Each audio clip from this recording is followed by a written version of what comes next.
Captain Amy Brooks stared at the empty space outside her ship's window. Stars filled the darkness like tiny diamonds. She had been watching the same view for 3 months now. Her ship, the Defiance, moved slowly along the border of human space. This was her job. This was her punishment. Amy touched the metal parts of her left arm. The doctors had replaced the real arm after her last battle. That battle had cost her more than just flesh and bone. It had cost her freedom. The Galactic Council had made sure of that. "Captain, we have something on the long-range scanner," said Maya Foster. Maya was Amy's second officer. She was young but smart. Amy trusted her more than anyone else on the ship. "What kind of something?" Amy asked. She did not look away from the stars. "It looks like a distress signal, but it's not coming from human space." Amy turned around fast. "Are you sure?" Maya looked at her screen again. "Yes, Captain. The signal is coming from outside our area. It's coming from elf space."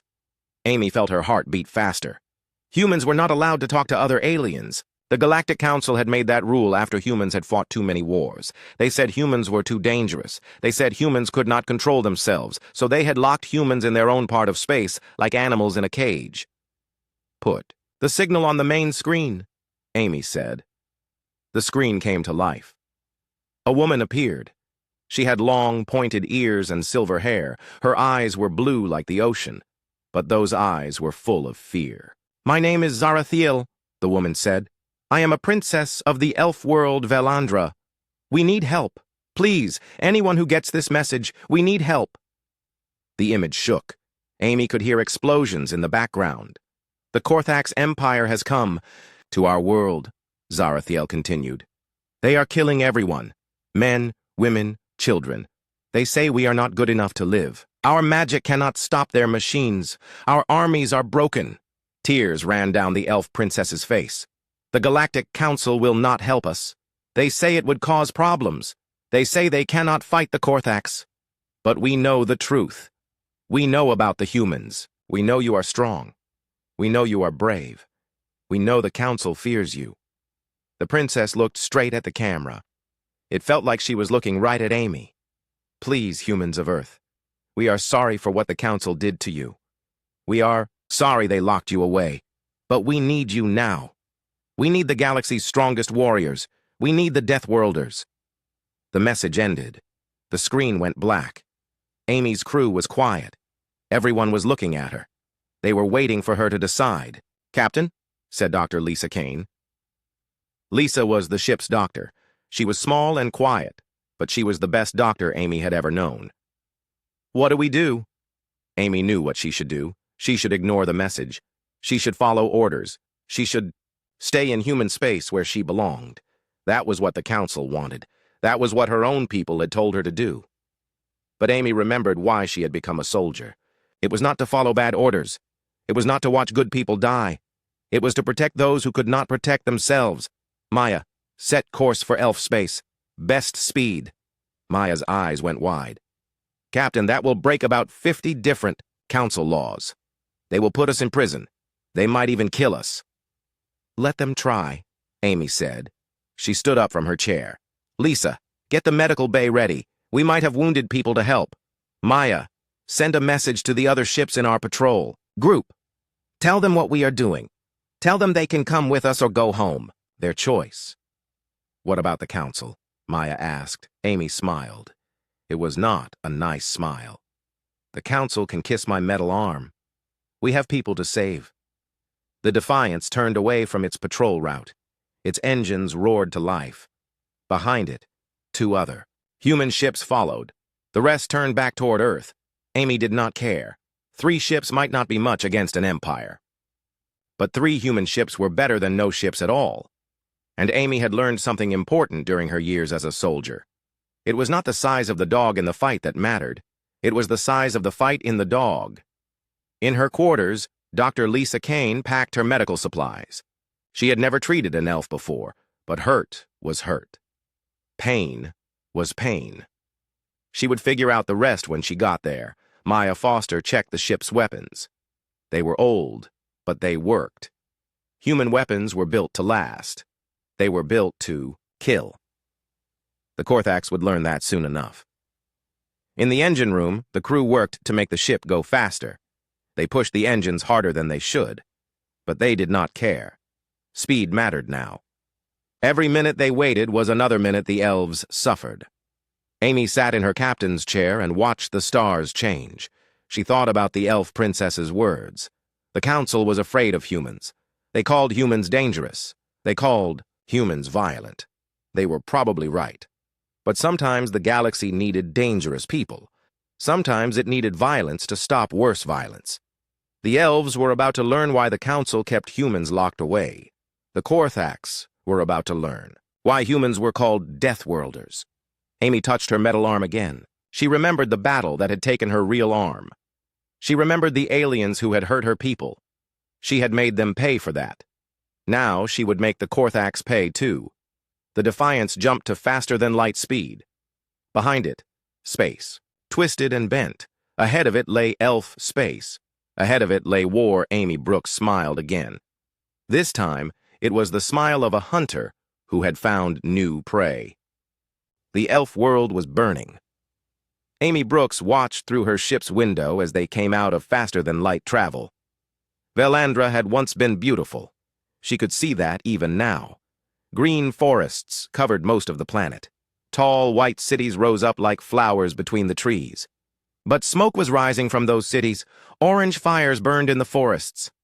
"Captain, I'm getting readings of at least 50 alien ships in orbit," Maya said. Her voice was tight. "They're big, much bigger than our ships." "What about the elf ships?" Amy asked. "I can see maybe 10. They look damaged." Amy felt anger grow in her chest. The Korthax had come here with an army to fight farmers and artists. That was not war, that was murder. "Signal the elf ships," Amy ordered. "Tell them we're here to help." A few minutes later, the main screen lit up. An elf woman appeared. She had the same pointed ears as the princess, but her hair was shorter. Her armor was dirty and broken. Blood ran down one side of her face. "Human ships, this is Commander Velthara of the Elf Defense Force. You should not be here. This is not your fight." "It is now," Amy said. "We got your princess's message. We're here to help." The elf commander's eyes went wide.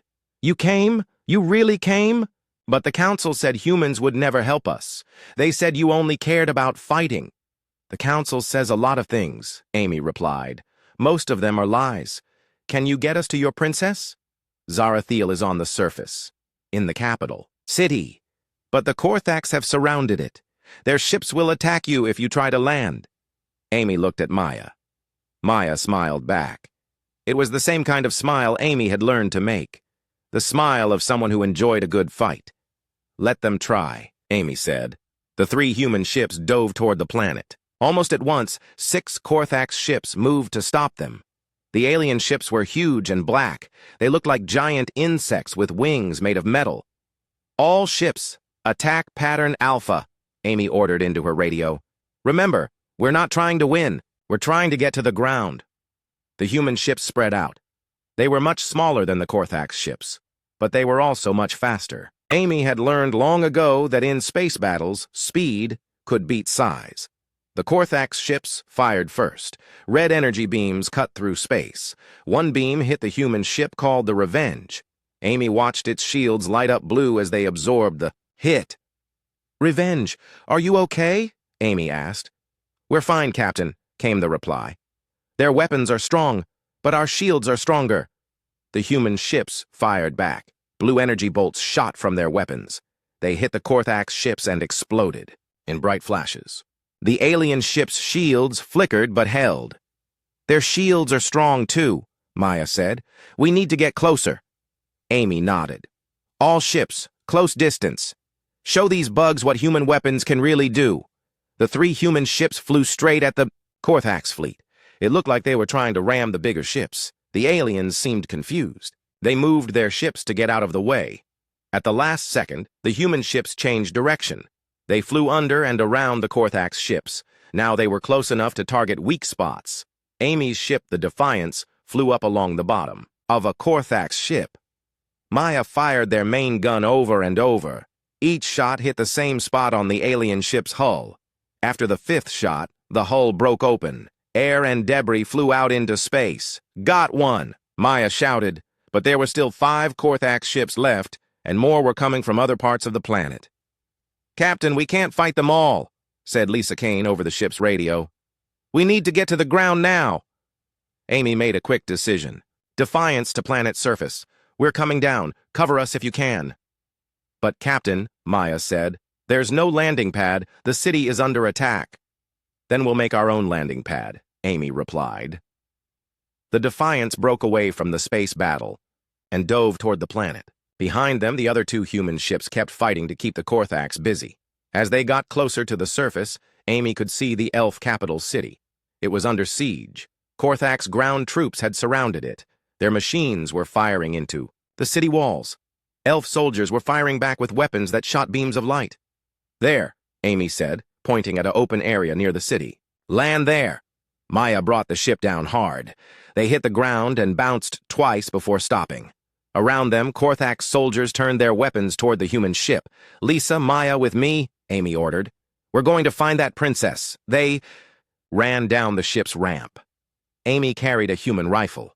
Maya had 2 pistols. Lisa carried her medical bag and a small gun. The Korthax soldiers were unlike anything Amy had ever seen. They looked like giant ants that walked on 2 legs. They had 4 arms and black shells instead of skin. When they saw the humans, they made clicking sounds and pointed their weapons. Amy fired first. Her rifle shot blue bolts of energy. 1 bolt hit a Korthax soldier in the chest. The alien fell down and did not get up. "Move!" Amy shouted. The 3 humans ran toward the city walls. Behind them, their ship's guns fired at the Korthax to keep them busy. As they got closer to the city, elf soldiers opened a gate for them. Amy, Maya, and Lisa ran inside just as more Korthax energy beams hit the wall behind them. "You are the humans," said one of the elf soldiers. He was tall and thin, with green eyes and gold hair. "You really came!" "Where is Princess Zarathiel?" Amy asked. "In the palace. Follow me." They ran through the city streets. Amy could see that the elves were losing. Many buildings were damaged. Elf soldiers looked tired and scared. Some were hurt. There were not enough of them. The palace was a tall building made of white stone. It rose up above the other buildings, like a mountain. But even it showed damage from the Korthax attack. Inside, Amy found the princess.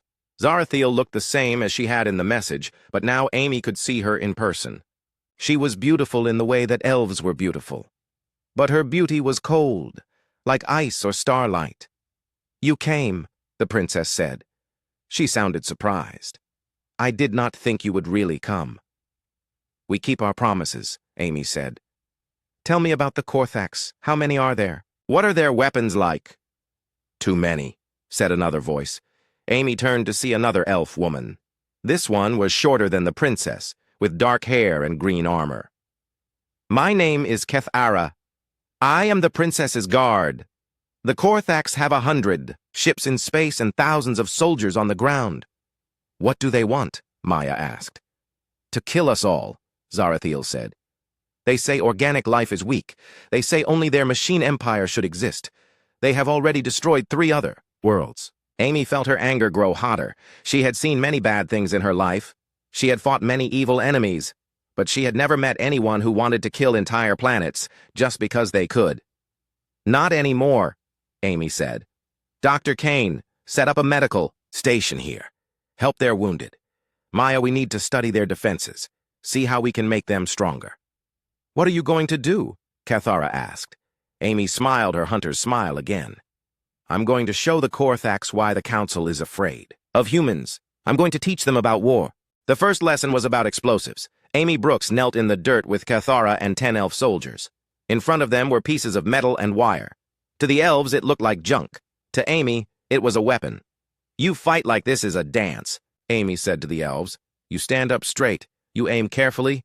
You wait for your enemy to do the same. That's not war. That's a game." Kethara looked confused. "But that is how warriors fight. With honor, with skill." "Honor doesn't stop bullets," Amy replied. "Skill doesn't matter if you're dead. Watch." Amy picked up the pieces and put them together quickly. Her metal fingers moved fast and sure. In 2 minutes, she had made a bomb. "This is a mine," she explained. "You put it in the ground. When a Korthax steps on it, it explodes. It will kill the bug, and maybe 2 or 3 of his friends. The elves looked shocked. One young elf with silver hair spoke up. "But that is not fair fighting.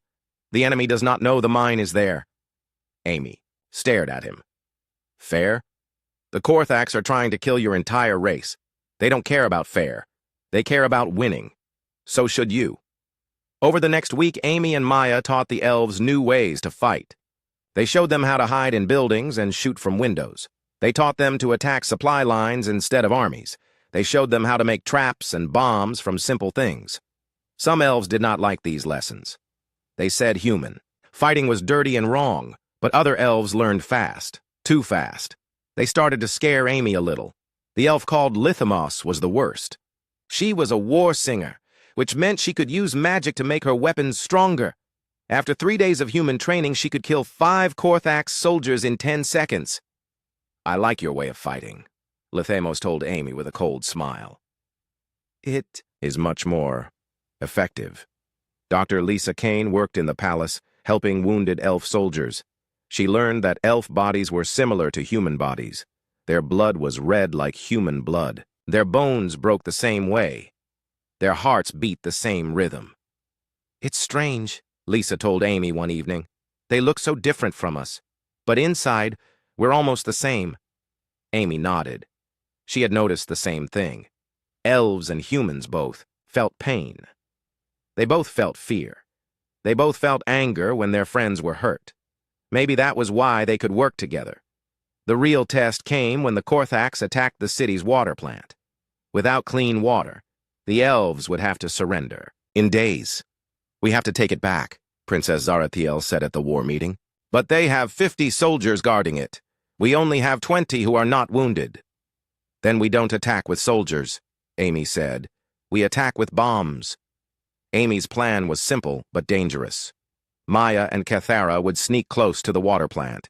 They would plant bombs on the Korthax vehicles and weapons. When the bombs exploded, Amy and the elf soldiers would attack from the other side. "It will not work," said Commander Velthara. She was the elf who had first talked to Amy from space. "The Korthax have sensors. They will see you coming." "Not if we're invisible," Maya said with a grin. That night, Maya and Cathara crawled through the darkness toward the water plant. Maya wore human stealth armor that bent light around her body. Cathara used elf magic to make herself quiet as a shadow. They made a good team.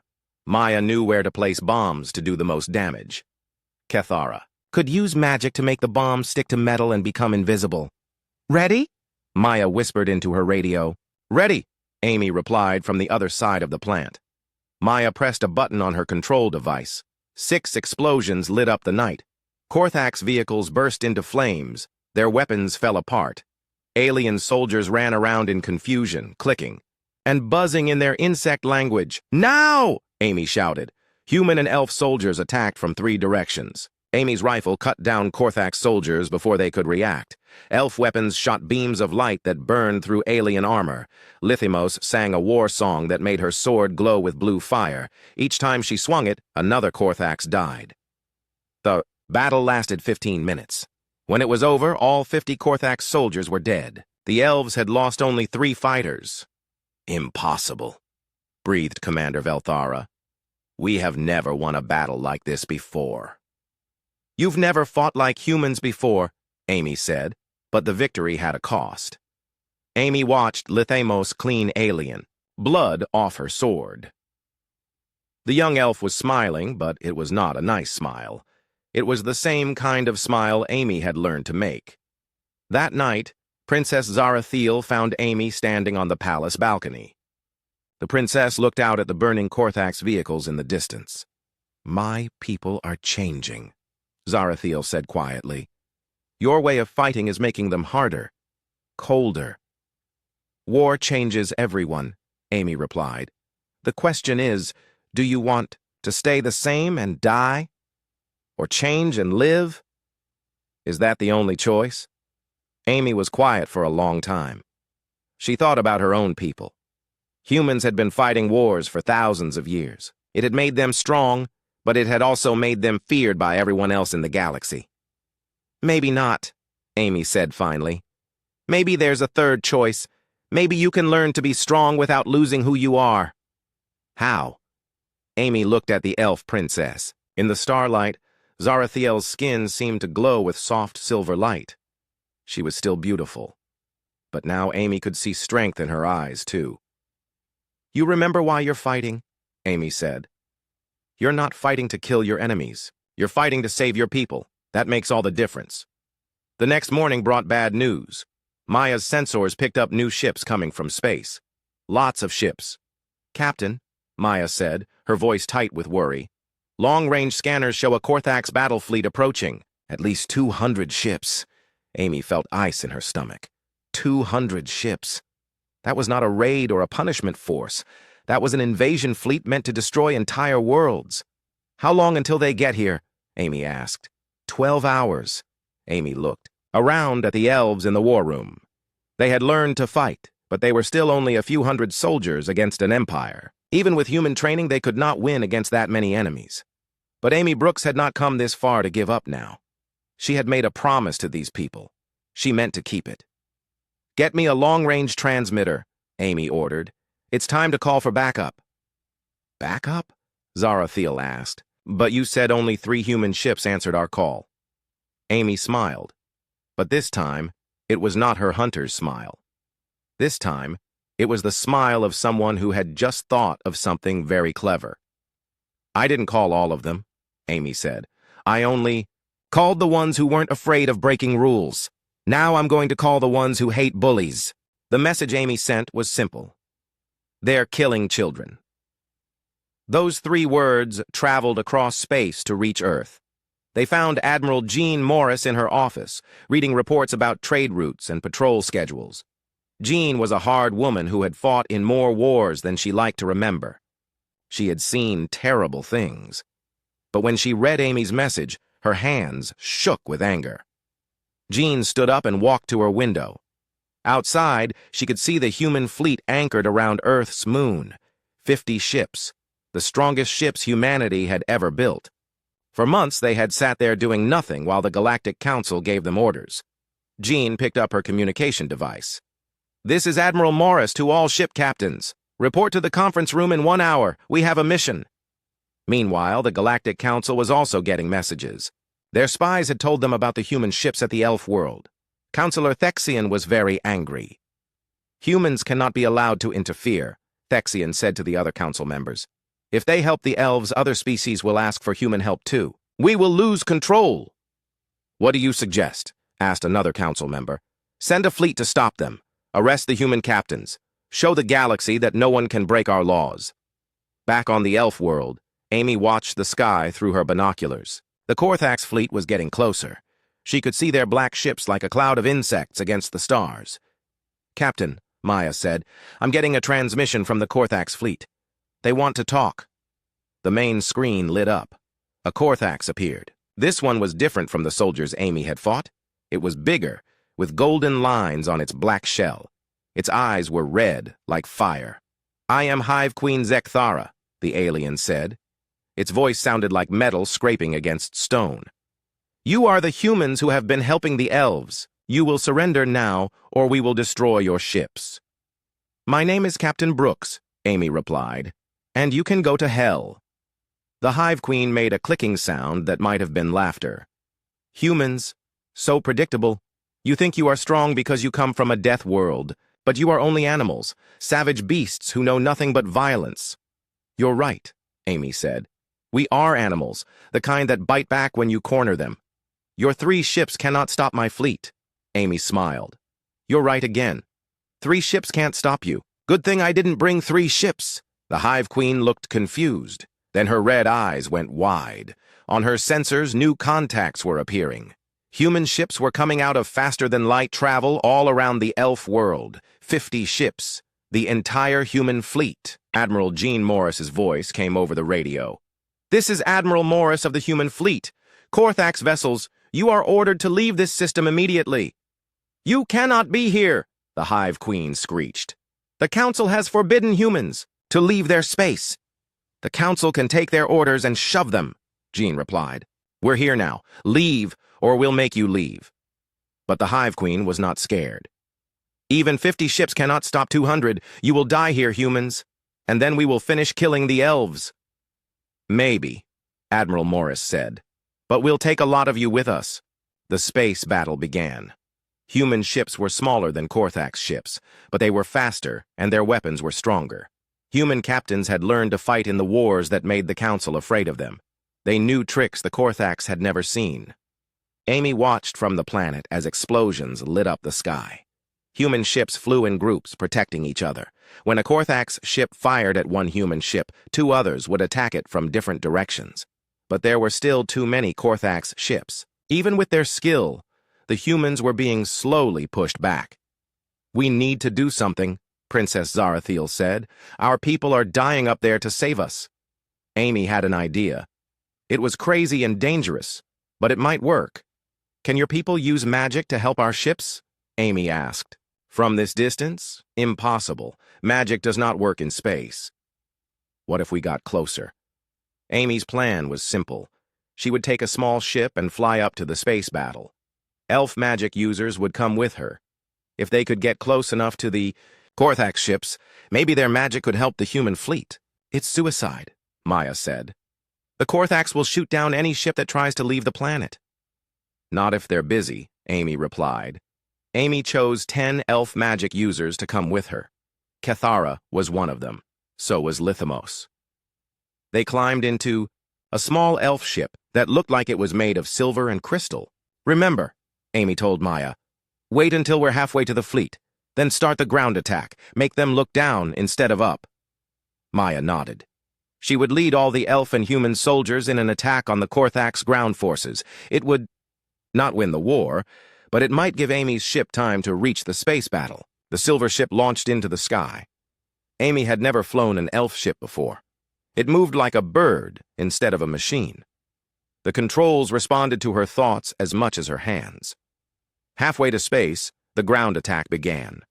Explosions bloomed all around the Korthax camps. The alien soldiers turned their weapons toward the planet, trying to stop the attack. Amy's ship slipped past them and flew toward the space battle. "There," Cathara said, pointing at a group of Korthax ships. "Those are attacking one of your large vessels." Amy could see the human ship they meant. It was Admiral Morris's flagship. 3 Korthax ships were firing at it. The human ship's shields were failing. "Can you reach them with magic?" Amy asked. "If we get close enough," Lithimos said. "But their weapons will destroy us."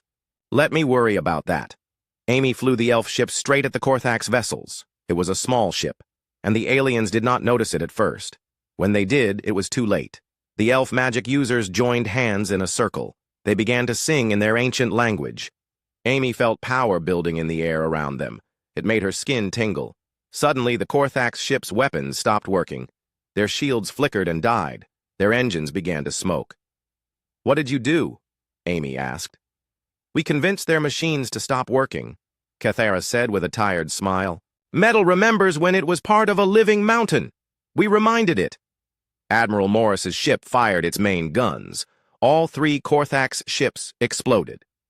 "Well done, Brooks," the Admiral's voice came over the radio. "Think you can do that again?" Amy looked at the elf magic users. They were tired, but they were smiling. "We can try," Amy said. For the next hour, Amy's ship flew through the space battle. Every time they got close to Korthax ships, the elf magic users would break their machines. Human ships would finish them off, but the battle was far from over. The Hive Queen still had many ships left, and now she was angry. "Enough!" The Hive Queen's voice roared over the radio. "If I cannot have this world, no one can. All ships, target the planet, burn it all." The remaining Korthax ships turned their weapons toward the elf world. Amy felt her heart stop. There were still thousands of elves on the planet. If the Korthax fired, they would all die. "No," Amy whispered. Then she heard another voice on the radio. It was calm and cold and very angry. "Korthax fleet, this is Counselor Thexian of the Galactic Council. You will stop this attack immediately." Amy looked up to see new ships appearing. Galactic Council vessels. They were beautiful ships made of white metal and crystal. And there were hundreds of them. "You cannot stop us, Counselor," the Hive Queen replied. "We are too strong." "Perhaps," Thexian said, "but we are not here to stop you. We are here to stop the humans, and to do that we cannot let you destroy this world. The humans are under arrest for breaking council law." Amy realized what was happening. The council had come to arrest the human fleet, but to do that, they had to protect the elf world from the Korthax.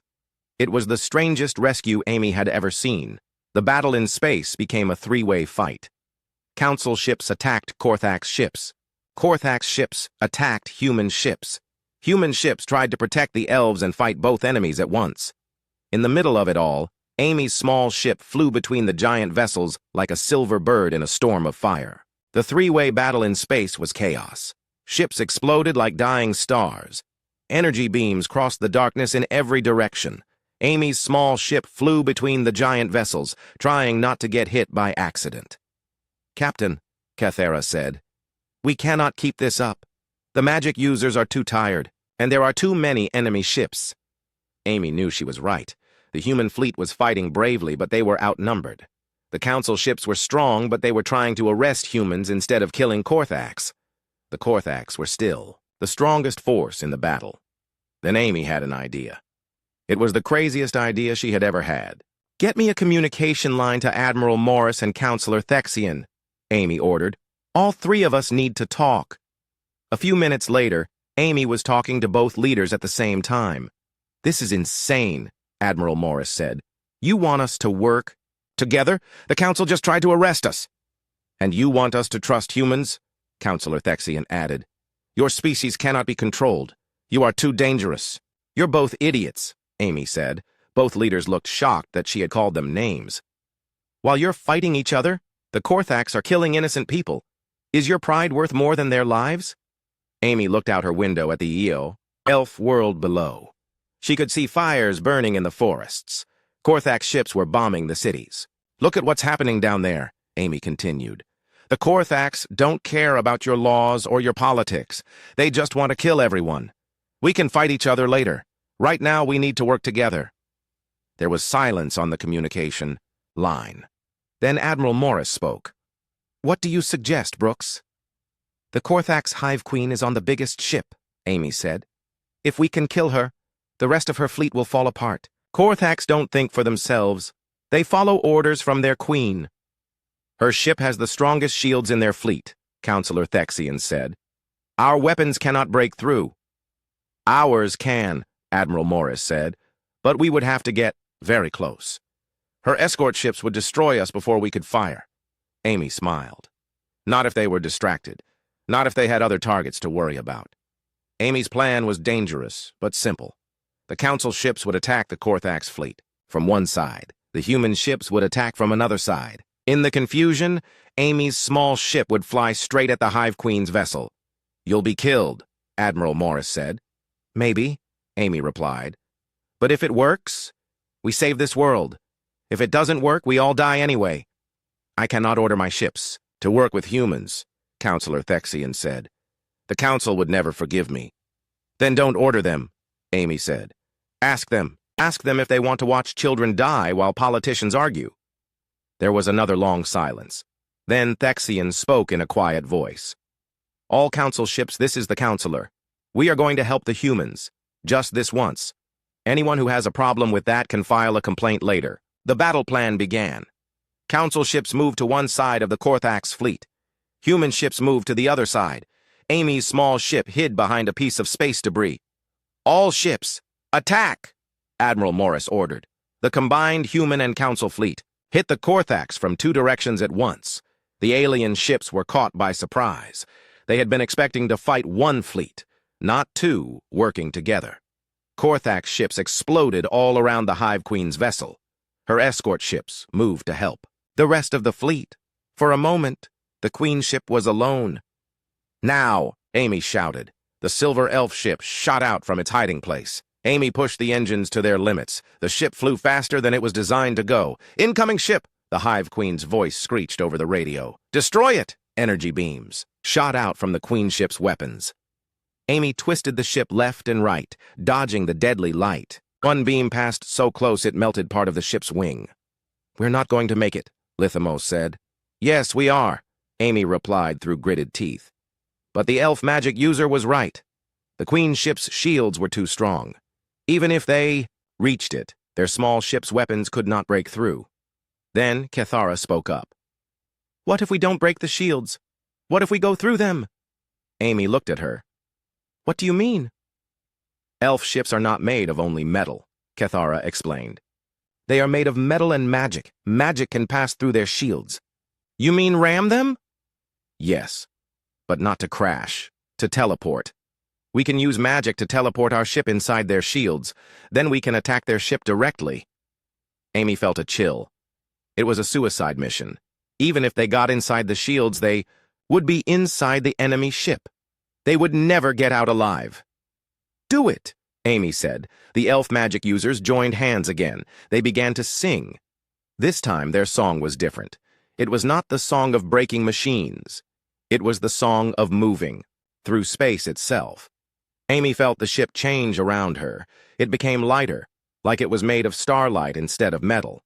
The Hive Queen's shields came closer and closer. At the last second, reality twisted. The ship passed through the shields like they were not there. Suddenly, they were inside the enemy ship's defense.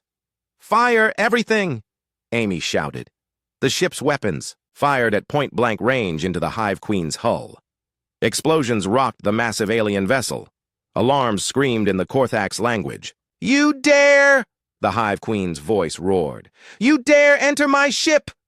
Amy could see into the enemy ship through a hole their weapons had made. Inside, she could see the Hive Queen herself.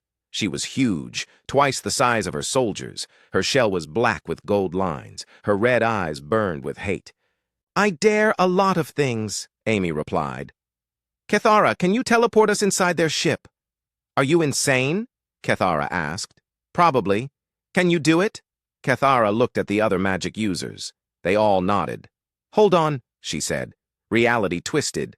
Again. Suddenly, Amy was standing inside the Korthax ship. The air smelled like metal and chemicals. Alien machines hummed and clicked all around her. The Hive Queen was there, surrounded by her guards. When she saw the humans and elves appear, she made a sound like breaking glass. "Impossible! You cannot be here." "Sorry to disappoint you," Amy said. She raised her rifle and fired. The fight inside the alien ship was quick and brutal. Amy's rifle cut down Korthax guards. Lithamos sang a war song that made her sword burn with blue fire. Cathara used magic to turn the ship's own weapons against the aliens, but the Hive Queen was strong. She had 4 arms and each one held a weapon. She fought like a monster from nightmares. "You are animals," she screamed as she fought. "Savage. Beasts! You do not deserve to live." "Maybe," Amy said, dodging the Queen's weapons. "But we're alive. You won't be." The final blow came from an unexpected place. Princess Zarathiel's voice came over Amy's radio.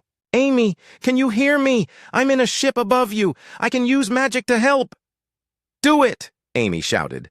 Princess Zarathiel was not a warrior, but she was powerful. Her magic reached down through the ship's hull. It found the Hive Queen's weapons and turned them to dust. Without her weapons, the Queen was just a big bug. Amy's rifle finished the job. When the Hive Queen died, something strange happened. All over the Korthax fleet, alien ships stopped fighting. They just floated in space, doing nothing. "What's happening?" Admiral Morris asked over the radio. "The Queen is dead," Amy replied. "The rest of them don't know what to do without orders." "So, we won?" Amy looked around at the damaged alien ship. She thought about all the people who had died in this war. Humans, elves, and yes, even Korthax. "I guess we did," she said. 3 months later, Amy stood in a garden on the elf world. The trees were growing back. The cities were being rebuilt. Children played in the streets again. Princess Zarathiel found her there. "The council is angry," Zarathiel said. "They say humans cannot be trusted to follow rules." "They're probably right," Amy replied. "But they are also afraid. They saw what happened when humans and elves worked together. They saw how strong we can be." Amy nodded. "So what happens now?" "Now we change things," Zarathiel said. "The council has agreed to end the human quarantine. In exchange, humans will help protect other worlds from threats like the Korthax. And you trust us to do that?" Zarathiel smiled. It was a beautiful smile, but Amy could see strength in it now. The war had changed the elf princess, just as it had changed everyone. "I trust you," Zarathiel said. "You came when we called. You fought when we needed you. You kept your promise." Amy looked up at the sky. She could see human and elf ships flying together on patrol. It was a strange sight, but a good one. "Think it will work?" Amy asked. "Humans and elves as partners?" "I think," Zarathiel said, "that the galaxy is about to find out why it should have been nice to us in the first place." Amy laughed. It was a good sound in the peaceful garden. In space above them, the combined human and elf fleet moved toward their next mission. There were other worlds in trouble, other people who needed help, other bullies who needed to be stopped. The galaxy's most feared Deathworlders were no longer alone. They had found friends among the stars, and together, they were going to make sure that the strong protected the weak, not the other way around. The age of the Guardian fleet had begun.